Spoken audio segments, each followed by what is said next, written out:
we are here with another interview. I am Lauren Delisa Coleman, and I'm super excited to bring you this next interview with these wonderful filmmakers. Guys, can you introduce yourselves and give me the name of the film? Okay, so my name is Lisa Melmed, and I'm the director of a short documentary called Larry and Me.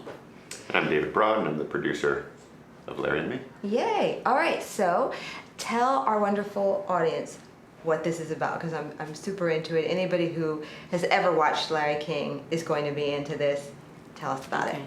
So the movie is about Larry King and his best friend, his name is Herb Cohen, and Larry and Herb grew up in Bensonhurst, in the Bensonhurst section of Brooklyn, and they were just kind of guys on the hanging out, playing baseball and stickball, and going to public school at Bensonhurst Junior High School, and they managed to have a 75 plus year friendship. So the film is really about how they met and how they sustained this friendship over the years. And so tell me a little bit about how this came to be, right? Because there's a cool story behind it. Yes. So, Herb Cohen, who is a best-selling author and renowned negotiator, happens to be my father-in-law. And so what happened was, I guess, right after Larry passed away, we found out Saturday morning, and so Saturday night, my husband and I invited my father-in-law for dinner with two of my kids, young adult kids, and Herb lives in our apartment building, so it was easy. He came down, and we had pastrami, and we had corned beef, and we had, drank a black cherry soda, and Herb just started telling stories about Larry and himself as when they were kids and sort of young adults. And some of the stories we had heard before, and some of the stories we hadn't heard, but it was, I don't know, we were just laughing and curious, and my kids were asking questions, and I think, did you refer to it as a post-Shiva? Yes, it was a little bit, yes, it was our mock Shiva, I guess. Larry was in California when he passed away. It was still COVID, it was January, we really couldn't gather or be together. And so we did this family get-together and told stories about Larry, and I took out my iPhone and I just started filming my father-in-law, and I was like, wow, there's just something here. There is something compelling, these stories. Herb on camera is amazing, actually, and the kids were asking questions and laughing, and so I got some footage, and then I sent it to David, the producer of Larry and Me, and we had worked on another film together previously, and we're looking for another project. So I sent some of this footage to David, and David was like, yeah, this is good, but you said, I'm going to bring my camera over, my real camera, and we will interview. So what happened next? Yeah, it was very soon after. We just immediately, I think it was maybe that next weekend, we went to Herb's place, filmed with him in his apartment, went back and visited Bensonhurst. We sort of jumped in a car and all went to their old haunts, and saw a lot of their places they caused trouble, and we're just Brooklyn kids, so it's fun. And so wait, how long were you at Herb's place though? When you said you interviewed him, but it was this was all very, very quick. We probably interviewed him for 2 hours. Maybe 3. He talks a lot. He and Larry both talk a lot. They're good stories. Years. They're good storytellers, yeah. No, we did this it was about a 3-hour interview. A lot of it, obviously, a lot of it was, we jettisoned. The film is 12 minutes long. But David, at the end, there was sort of a very, moment of serendipity that Herb, after this kind of staged interview, he got up and he went over to his credenza where he has all of his photo albums and stuff, and David just kept filming, and he starts to pull out his autograph book from junior high school. My father-in-law is 88. He still has his junior high school autograph book, and in it were autographs from Larry and from, you know, a lot of the different, you know, guys that they all hung out with, and in like pristine condition. So he started just pulling out all of this memorabilia and photographs, and I guess the big find was he pulled out this little photo album that Larry had made for him.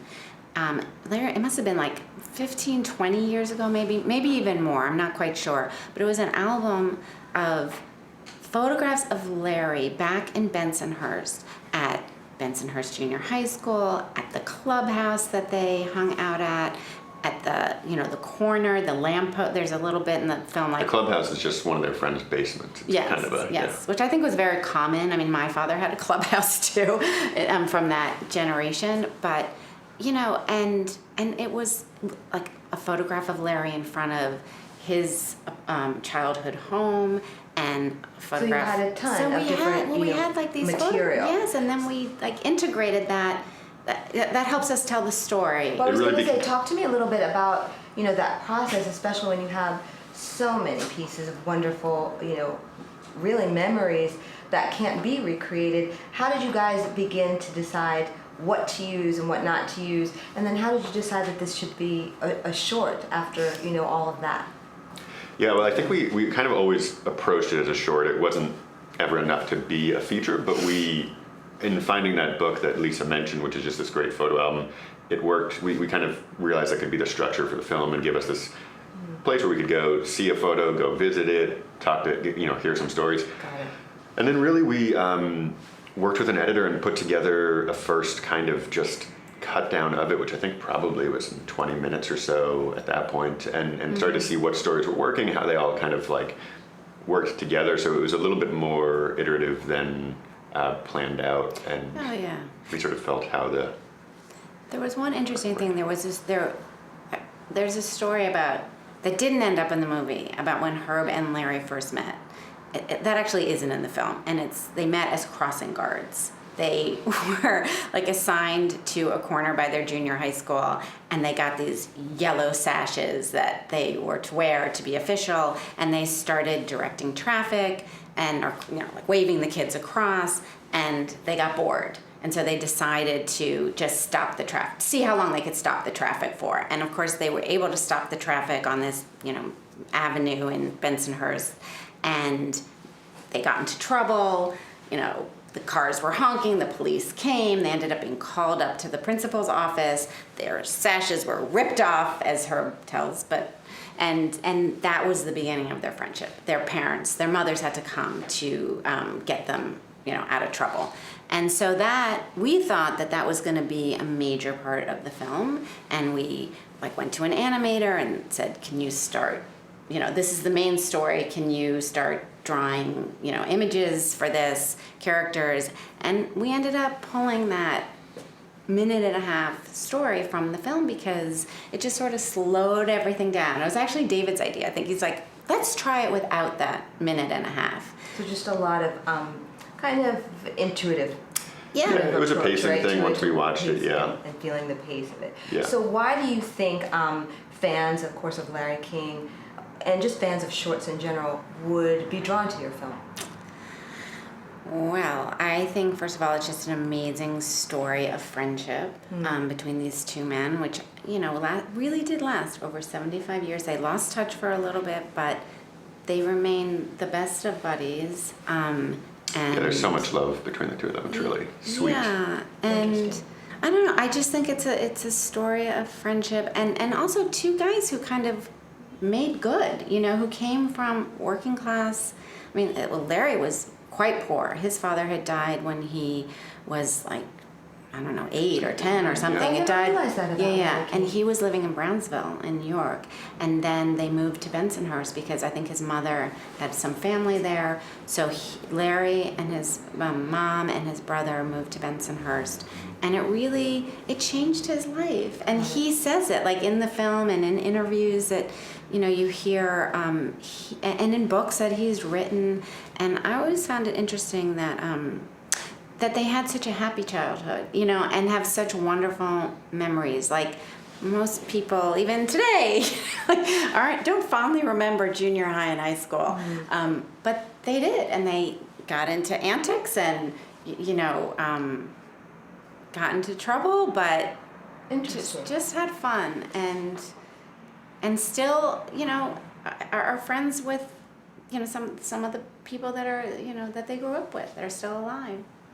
So tell me a little bit about, I guess, the filmmaking process itself, in terms of like advice, right? Because we have a lot of filmmakers and aspiring filmmakers who watch this too. Do you have, I mean, everybody always asks, filmmakers for this, but if you could give maybe one piece of advice that maybe you would have given yourself back when you first started, in terms of, I guess, just being able to best either communicate or approach the process, or maybe something that you learned about yourself, that you think, filmmakers going forward should know. What do you think? You go first, Lisa. I have to go first. Well, I will say you need a good partner. You really need a team. It's a collaboration. You cannot be the director, the editor, the camera person. I mean, maybe you can. Maybe some people can. But I think you at least need one really terrific partner who kind of, who doesn't necessarily see things as you see them exactly. In fact, it's better if you can collaborate and have some Still differencing, disagreements. Some difference of opinion, but work it through. And that person for me was David. We did another film together called Little Rink, and never could have finished it if I didn't have such a great partner. And the same is true for Larry and me. So I think it's having a partner or having a team and realizing it's very hard to do it all by yourself. And there's so much that comes out of the collaborative, creative process that it's worthwhile. David, what would be your? That was a great answer. I know you can't repeat. I to take it a slightly. If I'm just giving advice to people in general, I would just say start making things, and they're going to be bad, and eventually they'll get better. And just you got to do it and put your ego aside for a little bit and make some bad things so they can start turning good at some point. That's a good one. Kind of like when you make pancakes, right? The first one's going to be not very cool. Yeah. You got to keep going. By the end, you're a master chef. Yeah. Right. Yeah. What's next for you guys? Have you decided yet? Oh my gosh, Or are you still recuperating from this? no, that's a good question. I mean, what is next for us? Yeah, it's a good question. Well, To wait for actually, another I should dinner really say party? this. I would really like to do, if anyone's watching, to do a longer version of Larry and Me. Well, that's what I was thinking when I Yes. saw it, that this Yes. could be so much more. And you know Yes. there is when a friendship is that long. Yes. So There's a lot more is material. there a lot of history on that someone has done a short and then actually from a short Oh, yeah, created absolutely. a full-on Yeah, yeah. documentary? Okay. Yeah, So yeah, for those absolutely. who are listening, investors. Yeah. Yeah, I think there's so many great stories between the two of them. I mean, Larry spent a lot of time talking about Herb on different programs. There's a great Jimmy Kimmel interview that he did where he talks about when they convinced their school that one of their friends had died. And I won't ruin the end, but It's called the Mappo story. The Mappo story. The It's Mappo story. fantastic. It's one of the first things that we liked about this film that ended up getting cut as well. Although Herb is watching it in the short. But yeah, there's such a long history of Larry talking about Herb on the radio, the two of them being interviewed together, and then there are other friends that I think we've talked about Right, exploring as well who are still around and kind of have all gone on to be very successful in different walks of life, but Right. still There's represent the kind of Brooklyn attitude in a fun way. Yeah, there's a lot of history, and I think also there's a really, Larry had an interesting life. I mean, he didn't just end up on CNN.